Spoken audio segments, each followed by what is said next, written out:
ನೋಡಿ, ರಷ್ಯಾ ಅಧ್ಯಕ್ಷ Vladimir Putin ಭಾರತದ 2 ದಿನ ಪ್ರವಾಸವನ್ನ ಕೈಗೊಂಡಿದ್ದಾರೆ. ನಿನ್ನೆ ಪ್ರಧಾನಿ ನರೇಂದ್ರ ಮೋದಿ ಅವರನ್ನ ಖುದ್ದಾಗಿ ಹೋಗಿ ಸ್ವಾಗತವನ್ನ ಮಾಡಿದ್ರು.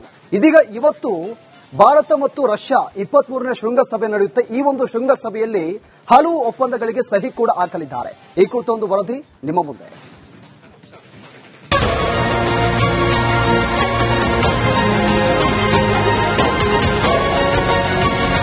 ರಷ್ಯಾ ಅಧ್ಯಕ್ಷ ಪುಟಿನ್ಗೆ ಅದ್ದೂರಿ ಸ್ವಾಗತ. ತಪ್ಪಿಕೊಂಡು ಮಿತ್ರನನ್ನ ಬರಮಾಡಿಕೊಂಡ ಮೋದಿ. ಒಂದೇ ಕಾರಿನಲ್ಲಿ ಪ್ರಯಾಣಿಸಿದ ದಿಗ್ಗಜರು. 7 ಲೋಕ ಕಲ್ಯಾಣ ಮಾರ್ಗದಲ್ಲಿರುವ ಪ್ರಧಾನಿ ಮೋದಿ ನಿವಾಸದಲ್ಲಿ ವಿಶೇಷ ಔತಣಕೂಟ. ಶಿಷ್ಟಾಚಾರ ಬದಿಗೊತ್ತಿ ಏರ್ಪೋರ್ಟ್ಗೆ ಮೋದಿ. ಪುಟಿನ್ರನ್ನ ಆಲಂಗಿಸಿ ಸ್ವಾಗತಿಸಿದ ಪ್ರಧಾನಿ.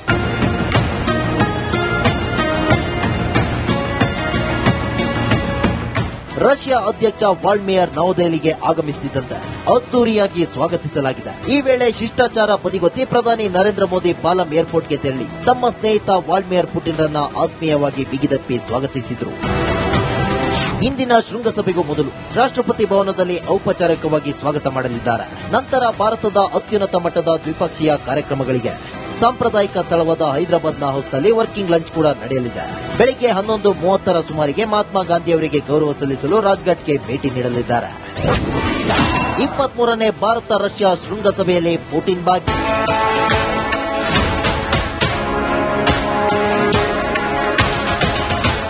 ಇಂದು ಭಾರತ ರಷ್ಯಾ ರಕ್ಷಣಾ ಸಂಬಂಧ ಹಾಗೂ ಅಮೆರಿಕ ಸುಂಕಾಸ್ತ್ರದ ಬಗ್ಗೆ ಉಭಯ ನಾಯಕರು ಚರ್ಚೆ ನಡೆಸಲಿದ್ದಾರೆ. ಭಾರತಕ್ಕೆ ಬಾಕಿ ಇರುವ S-400 ಜೊತೆಗೆ S-500 ಏರ್ ಡಿಫೆನ್ಸ್ ಸಿಸ್ಟಮ್ ಅನ್ನ ರಷ್ಯಾದಿಂದ ಖರೀದಿಸುವ ಮಾತುಕತೆ ಕೂಡ ನಡೆಯಲಿದೆ. ಸುಖಾಯ್ 57 ಫೈಟರ್ ಜೆಟ್ ಅನ್ನ ಭಾರತದಲ್ಲಿ ಉತ್ಪಾದಿಸಲು ತಂತ್ರಜ್ಞಾನ ವರ್ಗಾವಣೆ ಬಗ್ಗೆ ಕೂಡ ಒಪ್ಪಂದ ಮಾಡಿಕೊಳ್ಳುವ ಸಾಧ್ಯತೆ ಇದೆ. ತೈಲ ಆಮದು ಬಗ್ಗೆ ಅಮೆರಿಕ ವಿಧಿಸಿರುವ ನಿರ್ಬಂಧಗಳ ಬಗ್ಗೆ ಮೋದಿ ಪುಟಿನ್ ಚರ್ಚೆ ನಡೆಸಲಿದ್ದಾರೆ. ಅಷ್ಟೇ ಅಲ್ಲದೆ ಟ್ರಂಪ್ ವಿಧಿಸಿದ ಸುಂಕಾಸ್ತ್ರದ ತಂತ್ರಕ್ಕೆ ಪ್ರತಿತಂತ್ರ ಹೆಣೆಯಲು ದಿಗ್ಗಜರು ಸಜ್ಜಾಗಿದ್ದಾರೆ. ರಷ್ಯಾದ Su-57E stealth fighter ಜೆಟ್ಗಳು S-400, S-500 ಬಗ್ಗೆ ಒಪ್ಪಂದದ ಜೊತೆ ತಂತ್ರಜ್ಞಾನ ಹಂಚಿಕೆಯ ಪ್ಲಾನ್ ಮಾಡಲಾಗಿದೆ. ಮುಕ್ತ ವ್ಯಾಪಾರ ಒಪ್ಪಂದಕ್ಕೆ ಉಭಯ ನಾಯಕರು ಸಜ್ಜಾಗಿದ್ದಾರೆ. ಉತ್ತರ ಸಮುದ್ರ ಮಾರ್ಗವನ್ನು ಹೆಚ್ಚಿಗೆ ಸದುಪಯೋಗ ಪಡಿಸಿಕೊಳ್ಳುವುದು, ಬಾಹ್ಯಾಕಾಶ ಕಾರ್ಯಾಚರಣೆಯಲ್ಲಿ ತಾಂತ್ರಿಕ ಬೆಂಬಲ ನೀಡುವುದು, 2 ದೇಶಗಳ ನಡುವಿನ ಸಂಸ್ಕೃತಿ ವಿನಿಮಯ, ಜನರ ನಡುವಿನ ಸಂಬಂಧಗಳನ್ನು ಬಲಪಡಿಸುವ ಗುರಿ ಹೊಂದಲಾಗಿದೆ. ಭಾರತವು ವಿಶ್ವದ ಅಂತಾರಾಷ್ಟ್ರೀಯ ಬಿಗ್ ಕ್ಯಾಟ್ ಒಕ್ಕೂಟವನ್ನು ಸ್ಥಾಪಿಸಿ ಪ್ರಾಣಿಗಳನ್ನು ರಕ್ಷಿಸುತ್ತಿದೆ. ಇದರಲ್ಲಿ ರಷ್ಯಾ ಸಹ ಭಾಗವಹಿಸುವ ಸಾಧ್ಯತೆ ಇದೆ. ಉದ್ಯೋಗಗಳು ಮತ್ತು ವಲಸೆ ಕ್ಷೇತ್ರದಲ್ಲಿ ಪ್ರಮುಖ ಒಪ್ಪಂದಗಳನ್ನು ಮಾಡಲಿದ್ದಾರೆ. ಇನ್ನು ವೈದ್ಯಕೀಯ ಶಿಕ್ಷಣ ಸಂಶೋಧನೆಯಲ್ಲಿ ಸಹಕಾರ ನೀಡುವ ಒಪ್ಪಂದ ಮಾಡಿಕೊಳ್ಳುವ ಸಾಧ್ಯತೆ ಇದೆ.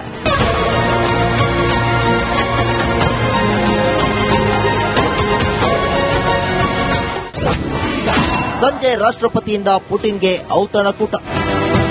ಇನ್ನು ಸಂಜೆ ರಾಷ್ಟ್ರಪತಿ ದ್ರೌಪದಿ ಮುರ್ಮು ಅವರು ಗೌರವಾರ್ಥವಾಗಿ ಆಯೋಜಿಸಿದ ಔತಣಕೂಟದಲ್ಲಿ ಪುಟಿನ್ ಭಾಗವಹಿಸಲಿದ್ದಾರೆ. ಬಳಿಕ ರಾತ್ರಿ 9 ಗಂಟೆ ಸುಮಾರಿಗೆ ಭಾರತದಿಂದ ನಿರ್ಗಮಿಸುವ ಸಾಧ್ಯತೆ ಇದೆ. ರಷ್ಯಾ ಮತ್ತು ಭಾರತ ನಡುವೆ ನಡೆಯಬಹುದಾದ ಒಪ್ಪಂದಗಳ ಬಗ್ಗೆ ಇಡೀ ಜಗತ್ತು ಕುತೂಹಲದಿಂದ ಕಾಯುತ್ತಿದೆ. ಅಮೆರಿಕಗೆ ಟಕ್ಕರ್ ಕೊಡುವ ಜೊತೆಗೆ ಚೀನಾ ಪಾಕಿಸ್ತಾನಕ್ಕೆ ನಡುಕ ಶುರುವಾಗಿರುವುದಂತೂ ಸುಳ್ಳಲ್ಲ. News desk. ನೋಡಿ, ರಷ್ಯಾ ಅಧ್ಯಕ್ಷ ವ್ಲಾಡಿಮಿರ್ ಪುಟಿನ್ ಭಾರತದ 2 ದಿನ ಪ್ರವಾಸವನ್ನ ಕೈಗೊಂಡಿದ್ದಾರೆ. ನಿನ್ನೆ ಪ್ರಧಾನಿ ನರೇಂದ್ರ ಮೋದಿ ಅವರನ್ನ ಖುದ್ದಾಗಿ ಹೋಗಿ ಸ್ವಾಗತವನ್ನ ಮಾಡಿದ್ರು. ಇದೀಗ ಇವತ್ತು ಭಾರತ ಮತ್ತು ರಷ್ಯಾ 23ನೇ ಶೃಂಗಸಭೆ ನಡೆಯುತ್ತೆ. ಈ ಒಂದು ಶೃಂಗಸಭೆಯಲ್ಲಿ ಹಲವು ಒಪ್ಪಂದಗಳಿಗೆ ಸಹಿ ಕೂಡ ಹಾಕಲಿದ್ದಾರೆ. ಈ ಕುರಿತ ಒಂದು ವರದಿ ನಿಮ್ಮ ಮುಂದೆ.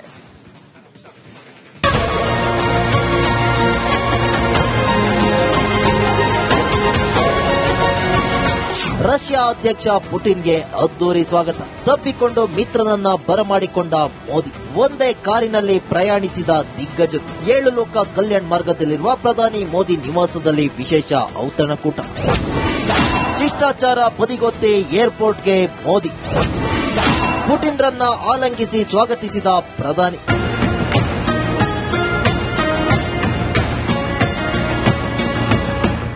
ರಷ್ಯಾ ಅಧ್ಯಕ್ಷ ವ್ಲಾಡಿಮಿರ್ ನವದೆಹಲಿಗೆ ಆಗಮಿಸುತ್ತಿದ್ದಂತೆ ಅದ್ದೂರಿಯಾಗಿ ಸ್ವಾಗತಿಸಲಾಗಿದೆ. ಈ ವೇಳೆ ಶಿಷ್ಟಾಚಾರ ಬದಿಗೊತ್ತಿ ಪ್ರಧಾನಿ ನರೇಂದ್ರ ಮೋದಿ ಪಾಲಂ ಏರ್ಪೋರ್ಟ್ಗೆ ತೆರಳಿ ತಮ್ಮ ಸ್ನೇಹಿತ ವ್ಲಾಡಿಮಿರ್ ಪುಟಿನ್ರನ್ನ ಆತ್ಮೀಯವಾಗಿ ಬಿಗಿದಪ್ಪಿ ಸ್ವಾಗತಿಸಿದರು.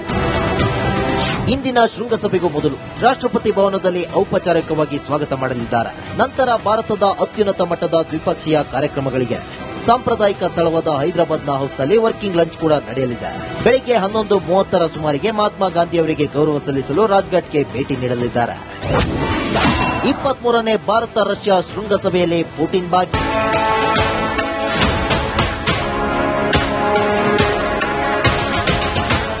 ಇಂದು ಭಾರತ ರಷ್ಯಾ ರಕ್ಷಣಾ ಸಂಬಂಧ ಹಾಗೂ ಅಮೆರಿಕ ಸುಂಕಸ್ತ್ರದ ಬಗ್ಗೆ ಉಭಯ ನಾಯಕರು ಚರ್ಚೆ ನಡೆಸಲಿದ್ದಾರೆ. ಭಾರತಕ್ಕೆ ಬಾಕಿ ಇರುವ S-400 ಜೊತೆಗೆ S-500 ಏರ್ ಡಿಫೆನ್ಸ್ ಸಿಸ್ಟಮ್ ಅನ್ನು ರಷ್ಯಾದಿಂದ ಖರೀದಿಸುವ ಮಾತುಕತೆ ಕೂಡ ನಡೆಯಲಿದೆ. ಸುಖಾಯ್ 57 ಫೈಟರ್ ಜೆಟ್ ಅನ್ನು ಭಾರತದಲ್ಲಿ ಉತ್ಪಾದಿಸಲು ತಂತ್ರಜ್ಞಾನ ವರ್ಗಾವಣೆ ಬಗ್ಗೆ ಕೂಡ ಒಪ್ಪಂದ ಮಾಡಿಕೊಳ್ಳುವ ಸಾಧ್ಯತೆ ಇದೆ. ತೈಲ ಆಮದು ಬಗ್ಗೆ ಅಮೆರಿಕ ವಿಧಿಸಿರುವ ನಿರ್ಬಂಧಗಳ ಬಗ್ಗೆ ಮೋದಿ ಪುಟಿನ್ ಚರ್ಚೆ ನಡೆಸಲಿದ್ದಾರೆ. ಅಷ್ಟೇ ಅಲ್ಲದೆ ಟ್ರಂಪ್ ವಿಧಿಸಿದ ಸುಂಕಾಸ್ತ್ರದ ತಂತ್ರಕ್ಕೆ ಪ್ರತಿತಂತ್ರ ಹೆಣೆಯಲು ದಿಗ್ಗಜರು ಸಜ್ಜಾಗಿದ್ದಾರೆ. ರಷ್ಯಾದ Su-57E stealth fighter ಜೆಟ್ಗಳು S-400, S-500 ಬಗ್ಗೆ ಒಪ್ಪಂದದ ಜೊತೆ ತಂತ್ರಜ್ಞಾನ ಹಂಚಿಕೆಯ ಪ್ಲಾನ್ ಮಾಡಲಾಗಿದೆ. ಮುಕ್ತ ವ್ಯಾಪಾರ ಒಪ್ಪಂದಕ್ಕೆ ಉಭಯ ನಾಯಕರು ಸಜ್ಜಾಗಿದ್ದಾರೆ.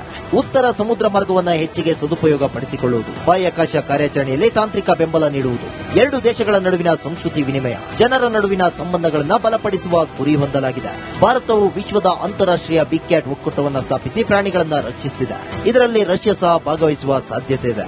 ಉದ್ಯೋಗಗಳು ಮತ್ತು ವಲಸೆ ಕ್ಷೇತ್ರದಲ್ಲಿ ಪ್ರಮುಖ ಒಪ್ಪಂದಗಳನ್ನು ಮಾಡಲಿದ್ದಾರೆ. ಇನ್ನು ವೈದ್ಯಕೀಯ ಶಿಕ್ಷಣ ಸಂಶೋಧನೆಯಲ್ಲಿ ಸಹಕಾರ ನೀಡುವ ಒಪ್ಪಂದ ಮಾಡಿಕೊಳ್ಳುವ ಸಾಧ್ಯತೆ ಇದೆ.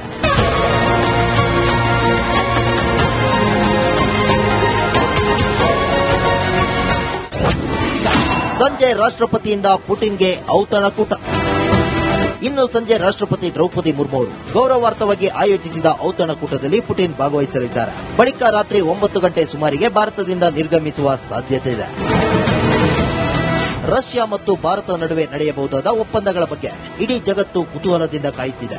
ಅಮೆರಿಕಗೆ ಟಕ್ಕರ್ ಕೊಡುವ ಜೊತೆಗೆ ಚೀನಾ ಪಾಕಿಸ್ತಾನಕ್ಕೆ ನಡುಕ ಶುರುವಾಗಿರುವುದಂತೂ ಸುಳ್ಳಲ್ಲ. News desk. ನೋಡಿ, ರಷ್ಯಾ ಅಧ್ಯಕ್ಷ ವ್ಲಾಡಿಮಿರ್ ಪುಟಿನ್ ಭಾರತದ 2 ದಿನ ಪ್ರವಾಸವನ್ನ ಕೈಗೊಂಡಿದ್ದಾರೆ. ನಿನ್ನೆ ಪ್ರಧಾನಿ ನರೇಂದ್ರ ಮೋದಿ ಅವರನ್ನ ಖುದ್ದಾಗಿ ಹೋಗಿ ಸ್ವಾಗತವನ್ನ ಮಾಡಿದ್ರು.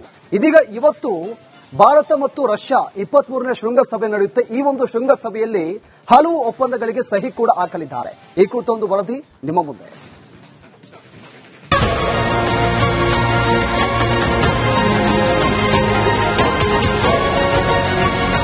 ರಷ್ಯಾ ಅಧ್ಯಕ್ಷ ಪುಟಿನ್ಗೆ ಅದ್ದೂರಿ ಸ್ವಾಗತ. ತಪ್ಪಿಕೊಂಡು ಮಿತ್ರನನ್ನ ಬರಮಾಡಿಕೊಂಡ ಮೋದಿ. ಒಂದೇ ಕಾರಿನಲ್ಲಿ ಪ್ರಯಾಣಿಸಿದ ದಿಗ್ಗಜರು.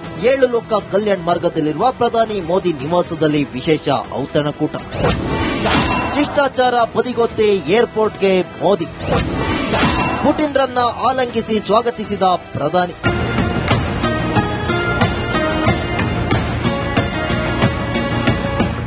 ರಷ್ಯಾ ಅಧ್ಯಕ್ಷ ವಾಲ್ಮಿಯರ್ ನವದೆಹಲಿಗೆ ಆಗಮಿಸುತ್ತಿದ್ದಂತೆ ಅದ್ದೂರಿಯಾಗಿ ಸ್ವಾಗತಿಸಲಾಗಿದೆ. ಈ ವೇಳೆ ಶಿಷ್ಟಾಚಾರ ಬದಿಗೊತ್ತಿ ಪ್ರಧಾನಿ ನರೇಂದ್ರ ಮೋದಿ ಪಾಲಂ ಏರ್ಪೋರ್ಟ್ಗೆ ತೆರಳಿ ತಮ್ಮ ಸ್ನೇಹಿತ ವಾಲ್ಮಿಯರ್ ಪುಟಿನ್ರನ್ನ ಆತ್ಮೀಯವಾಗಿ ಬಿಗಿದಪ್ಪಿ ಸ್ವಾಗತಿಸಿದರು. ಇಂದಿನ ಶೃಂಗಸಭೆಗೂ ಮೊದಲು ರಾಷ್ಟ್ರಪತಿ ಭವನದಲ್ಲಿ ಔಪಚಾರಿಕವಾಗಿ ಸ್ವಾಗತ ಮಾಡಲಿದ್ದಾರೆ. ನಂತರ ಭಾರತದ ಅತ್ಯುನ್ನತ ಮಟ್ಟದ ದ್ವಿಪಕ್ಷೀಯ ಕಾರ್ಯಕ್ರಮಗಳಿಗೆ ಸಾಂಪ್ರದಾಯಿಕ ಸ್ಥಳವಾದ ಹೈದರಾಬಾದ್ನ ಹೌಸ್ನಲ್ಲಿ ವರ್ಕಿಂಗ್ ಲಂಚ್ ಕೂಡ ನಡೆಯಲಿದೆ. ಬೆಳಗ್ಗೆ 11:30 ಸುಮಾರಿಗೆ ಮಹಾತ್ಮ ಗಾಂಧಿ ಅವರಿಗೆ ಗೌರವ ಸಲ್ಲಿಸಲು ರಾಜ್ಘಾಟ್ಗೆ ಭೇಟಿ ನೀಡಲಿದ್ದಾರೆ. 23ನೇ ಭಾರತ ರಷ್ಯಾ ಶೃಂಗಸಭೆಯಲ್ಲಿ ಪುಟಿನ್ ಭಾಗಿ.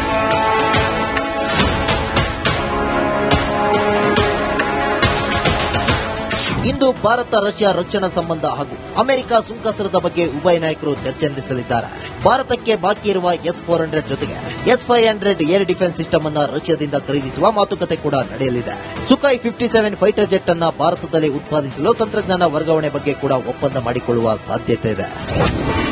ತೈಲ ಆಮದು ಬಗ್ಗೆ ಅಮೆರಿಕ ವಿಧಿಸಿರುವ ನಿರ್ಬಂಧಗಳ ಬಗ್ಗೆ ಮೋದಿ ಪುಟಿನ್ ಚರ್ಚೆ ನಡೆಸಲಿದ್ದಾರೆ. ಅಷ್ಟೇ ಅಲ್ಲದೆ ಟ್ರಂಪ್ ವಿಧಿಸಿದ ಸುಂಕಾಸ್ತ್ರದ ತಂತ್ರಕ್ಕೆ ಪ್ರತಿತಂತ್ರ ಹೆಣೆಯಲು ದಿಗ್ಗಜರು ಸಜ್ಜಾಗಿದ್ದಾರೆ. ರಷ್ಯಾದ Su-57E stealth fighter ಜೆಟ್ಗಳು S-400, S-500 ಬಗ್ಗೆ ಒಪ್ಪಂದದ ಜೊತೆ ತಂತ್ರಜ್ಞಾನ ಹಂಚಿಕೆಯ ಪ್ಲಾನ್ ಮಾಡಲಾಗಿದೆ. ಮುಕ್ತ ವ್ಯಾಪಾರ ಒಪ್ಪಂದಕ್ಕೆ ಉಭಯ ನಾಯಕರು ಸಜ್ಜಾಗಿದ್ದಾರೆ. ಉತ್ತರ ಸಮುದ್ರ ಮಾರ್ಗವನ್ನು ಹೆಚ್ಚಿಗೆ ಸದುಪಯೋಗ ಪಡಿಸಿಕೊಳ್ಳುವುದು, ಬಾಹ್ಯಾಕಾಶ ಕಾರ್ಯಾಚರಣೆಯಲ್ಲಿ ತಾಂತ್ರಿಕ ಬೆಂಬಲ ನೀಡುವುದು, ಎರಡು ದೇಶಗಳ ನಡುವಿನ ಸಂಸ್ಕೃತಿ ವಿನಿಮಯ, ಜನರ ನಡುವಿನ ಸಂಬಂಧಗಳನ್ನು ಬಲಪಡಿಸುವ ಗುರಿ ಹೊಂದಲಾಗಿದೆ. ಭಾರತವು ವಿಶ್ವದ ಅಂತಾರಾಷ್ಟ್ರೀಯ ಬಿಗ್ ಕ್ಯಾಟ್ ಒಕ್ಕೂಟವನ್ನು ಸ್ಥಾಪಿಸಿ ಪ್ರಾಣಿಗಳನ್ನು ರಕ್ಷಿಸುತ್ತಿದೆ. ಇದರಲ್ಲಿ ರಷ್ಯಾ ಸಹ ಭಾಗವಹಿಸುವ ಸಾಧ್ಯತೆ ಇದೆ. ಉದ್ಯೋಗಗಳು ಮತ್ತು ವಲಸೆ ಕ್ಷೇತ್ರದಲ್ಲಿ ಪ್ರಮುಖ ಒಪ್ಪಂದಗಳನ್ನು ಮಾಡಲಿದ್ದಾರೆ. ಇನ್ನು ವೈದ್ಯಕೀಯ ಶಿಕ್ಷಣ ಸಂಶೋಧನೆಯಲ್ಲಿ ಸಹಕಾರ ನೀಡುವ ಒಪ್ಪಂದ ಮಾಡಿಕೊಳ್ಳುವ ಸಾಧ್ಯತೆ ಇದೆ.